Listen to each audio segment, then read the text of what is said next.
from Verico, the mortgage professionals in Kingston, Ontario. This is Mortgage Straight Talk. And today we're going to talk about the genes factor.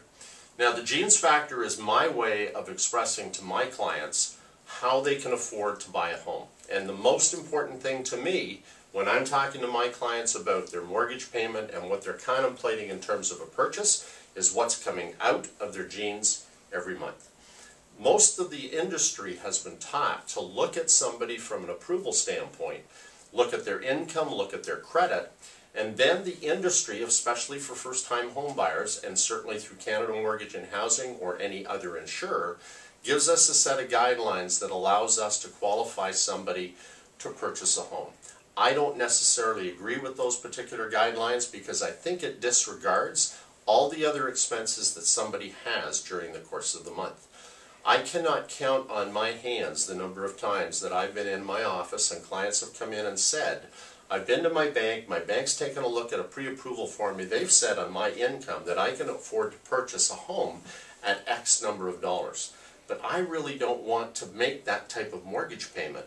It seems really high to me. Can you give me a second opinion?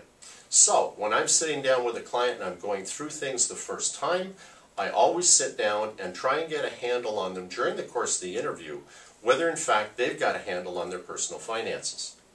So, the most important thing for me is getting you into a position with the genes factor where you understand the money coming in during the month, the money going out every month, how much money you have left at the end of every month, or in fact, if you don't have money left at the end of every month. And the interesting thing about going through a budget, in a lot of cases when I sit down with a first-time home buyer and I'm sitting down and going through their budget with them, and we come to the end of the budget and they actually have a surplus, they'll look at me and say, I don't understand where that money is because it's not there in my bank account at the end of every month. And the fact is that the budget is probably the most overlooked financial planning tool for anybody, whether you're a first-time home buyer, whether you're an existing home buyer. If you have a budget, you will know where that money's going. You'll know what you've got left at the end of the month. So that's the little bit of the journey I'm going to take you on in the genes factor. So how are we going to do it? Well, I'm going to give you a little homework. First of all, what I want you to do over the next 30 days is I want you to go to a stationery store and pick up a little memo pad like this, and if you're a couple, get 2 of them. And I want you to go inside the memo pad and put 1 to 31 inside. Then every day for the next 30 days, every time you open your wallet, every time you take money out of your pocket, everything that you don't use a debit card for, anything that's cash, I want you to put it in here. So that's Tim Hortons coffee, buying a chocolate bar, buying chips, buying stuff at the convenience store, whatever you spend in cash, I want you to record it in this little notebook. Then I want you to get your bank statements for the last 12 months.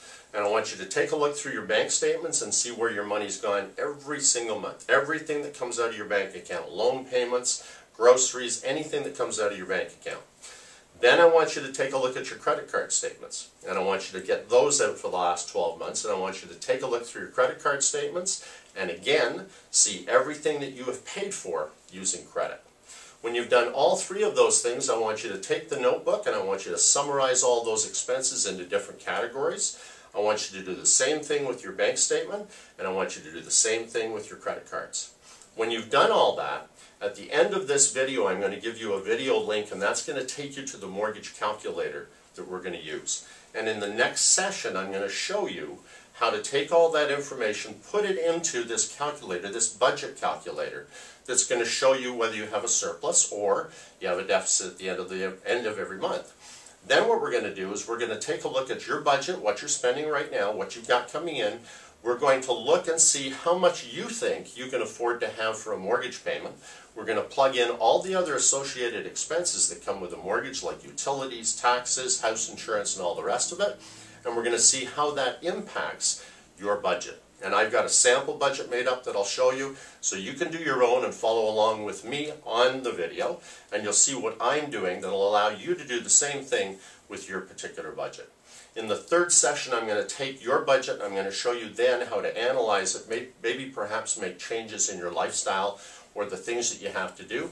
And finally, at the end of that last session, I'm going to show you how CMHC views your process and looks at your budget, and how that can impact you when you're buying a home for the first time. So, that's your homework for the next 30 days. And thanks for watching. I'm Brian Matthey, Mortgage Straight Talk.